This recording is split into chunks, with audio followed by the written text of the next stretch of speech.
जब भी psychotherapy, counselling session या किसी भी तरह की थेरेपी की बात होती है तो हमारे मन में आता है नॉर्मली शांति से बैठकर बात करके साइकोलॉजिकल थेरेपीज का यूज़ करके उस प्रॉब्लम को दूर किया जाता है। कंडीशन एक्सट्रीमली सीरियस हो तो मैट्स का यूज़ किया जाता है।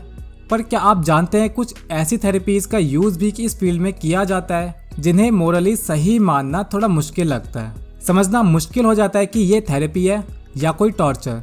हम बात कर रहे हैं एवर्जन थेरेपी के बारे में। अगर आप साइकोलॉजी स्टूडेंट हैं तो इस बारे में जानना आपके लिए बेहद ज़रूरी है। आज की इस वीडियो में हम आपको बताने वाले हैं एवर्जन थेरेपी के बारे में।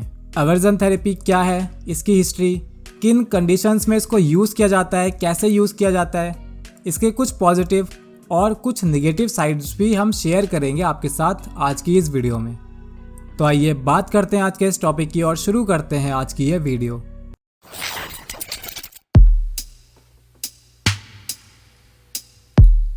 अवर्जन थेरेपी को अवर्जिव थेरेपी भी कहा जाता है। अवर्जन का मतलब होता है किसी चीज़ को या किसी इंसान को पसंद ना करना या फिर हेट करना। सबसे पहले बात करते हैं कि एवर्जन थेरेपी क्या है। ये एक तरह की बिहेवियरल थेरेपी है जिससे इंसान के एडिक्शन को दूर करने की कोशिश की जाती है, उसे एक अनप्लीजेंट और बुरा एक्सपीरियंस देकर। दरअसल ये थेरेपी क्लासिकल कंडीशनिंग पर बेस्ड थेरेपी है। अब अगर आपने बेसिक साइकोलॉजी पढ़ी होगी तो आपको पता होगा पैवलव और डॉग वाला एक्सपेरिमेंट। क्लासिकल कंडीशनिंग में हम अनकॉन्शियसली या फिर ऑटोमेटिकली कोई बिहेवियर सीख लेते हैं due to a specific stimuli. ये थेरेपी शुरुआत से ही कंट्रोवर्शियल रही है। स्टार्टिंग से ही इस थेरेपी को लेकर सवाल उठते रहे हैं कि क्या इसे यूज़ करना मोरली सही है। ऐसा क्या है इस थेरेपी में, आइए जान लेते हैं। बात करते हैं एवर्जन थेरेपी की हिस्ट्री के बारे में। एवर्जन थेरेपी का इतिहास आज से कई 100 साल पुराना है। उल्मन एंड क्रेजनर ये बताते हैं कि इसका यूज़ पुराने वक्त में रोमन करते थे। इसका यूज़ कैसे किया जाता था इसको डिस्क्राइब करते हुए वो बताते हैं कि जो लोग भी ज़्यादा अल्कोहल का सेवन करते थे उनकी शराब की बोतल में ईल मिला दिया जाता था। इससे वो शराब को डाइजेस्ट ही नहीं कर पाते थे, उनका डाइजेस्टिव सिस्टम इसे डाइजेस्ट नहीं कर पाता और वो वॉमिटिंग शुरू कर देते थे। इस तरह का एक्सपीरियंस एक दो बार हो जाने के बाद उन एल्कोहलिक लोगों में शराब को लेकर एक हेट्रेड फीलिंग पैदा हो गई और उन लोगों ने शराब पीना छोड़ दिया। कैंटोरोविच एक रशियन साइकोलॉजिस्ट हैं। उन्हें पहला ऐसा साइकोलॉजिस्ट माना जाता है जिसने इस थेरेपी का यूज़ एल्कोहलिज्म को फेस कर रहे लोगों में एडिक्शन को दूर करने के लिए किया और सक्सेस हासिल की। उन्होंने एवर्जन थेरेपी का एक अलग तरीका अपनाया। थेरेपी में एल्कोहलिक इंसान के सामने जब शराब की बोतल को रखा जाता था और वो इंसान उसे पकड़ने के लिए हाथ बढ़ाता, उस टाइम पर उसे एक शॉक लगाया जाता था।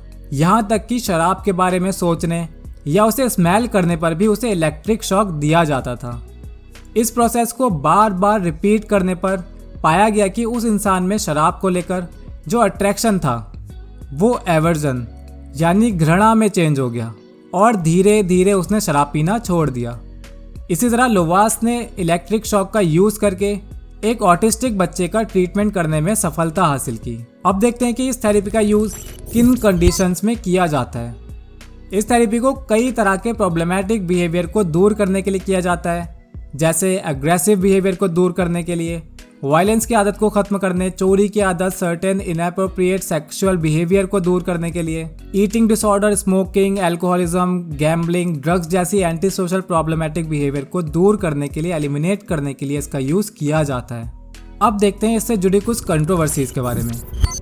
इस थेरेपी के बारे में जानने के बाद आपको ये तो पता लग ही गया होगा कि इसको लेकर सवाल क्यों उठते रहे। दरअसल इस थेरेपी में पेशेंट को ठीक करने के लिए यूजुअली 2 तरीकों का इस्तेमाल किया जाता है, इलेक्ट्रिक शॉक देकर या फिर ऐसा केमिकल देकर जो कुछ देर के लिए उनके ब्रीदिंग को ब्लॉक कर देता है। किसी भी इंसान को इलेक्ट्रिक शॉक देना मोरल नहीं माना जाता, इसलिए इसे बुरा माना गया। इन दोनों के अलावा कभी कभी ऐसी चीज़ों का यूज़ भी किया जाता है जिनसे गंदी स्मेल आती हो या उसका टेस्ट बहुत ज़्यादा ख़राब हो, जिससे पेशेंट को एडिक्शन खत्म करने में सहायता मिले। मॉडर्न साइकोलॉजिस्ट ने इलेक्ट्रिक शॉक देकर ट्रीटमेंट करने की इस थेरेपी को मोरालिटी के अगेंस्ट बताया।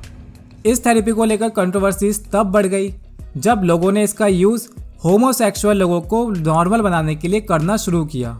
होमोसेक्सुअलिटी को एक बीमारी के तौर पर देखना और उसे ठीक करने के लिए इस तरह की थेरेपी का यूज करना, किसी भी इंसान के सेक्सुअल ओरिएंटेशन को चेंज करना ह्यूमन राइट्स के अगेंस्ट माना गया। इसके बाद दोनों APA यानी अमेरिकन साइकोलॉजिकल एसोसिएशन और अमेरिकन साइकियाट्रिस्ट एसोसिएशन दोनों ने होमोसेक्सुअल बिहेवियर ट्रीट करने को प्रोफेशनल कंडक्ट का वायलेशन माना। अभी अवर्जन थेरेपी में इलेक्ट्रिक शॉक की जगह DOR का यूज किया जाने लगा है।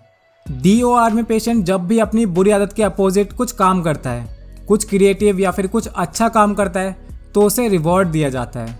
हर अच्छी बात पर उन्हें रीइंफोर्समेंट मिलता है, जिस वजह से उनमें बुरी आदतें धीरे धीरे खत्म होने लग जाती हैं। अब देखते हैं कि एवर्जन थेरेपी के कुछ एडवांटेज और कुछ डिसएडवांटेज क्या हैं।